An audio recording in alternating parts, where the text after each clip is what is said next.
All right, thank you so much. And moving along, the next young artist we have to bring up to the stage is a young gal named Evelyn Gendron. Yes, we indeed.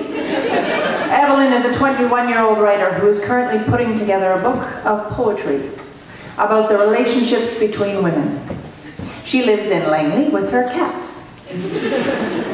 And tonight, Evelyn is going to share a piece with us called October. Please welcome Evelyn Gendron.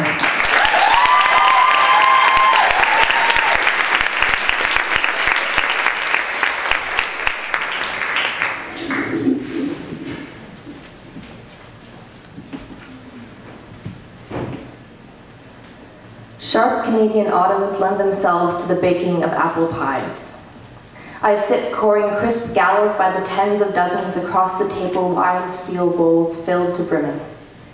She places her wedding ring on the windowsill, my mother rolling out the pastry, tucking stray hairs behind her ear with a flowered hand. To me, then, my mother was gigantic. 5'8" and bare feet, she towered over the butter and eggs, the crack of shells a queen's judgment. Goddess of salt and cinnamon, earthbound in a thick white apron which she tied around herself like armor. This is where I learned magic. Kitchen apprentice to my mother, her mother, reciting incantations still foreign to me at 9 years old. Cups, tablespoons, pats and dashes, churned, whipped, folded, beaten. How dangerous and exciting. With practiced movements, my grandmother, practical and shamanistic, showed me the way to pinch the pie crusts, decorative scalloped edges to crown our efforts, the amen to an afternoon of prayer.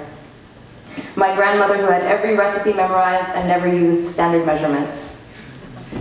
When the pies emerged an hour later from the 400-degree oven, my mother would remove the steaming pans, fillings still bubbling, miasmic and turbulent, their heat scorching my too-close inquisition. I would watch this and think privately in my child's mind how violent it must be to be a woman.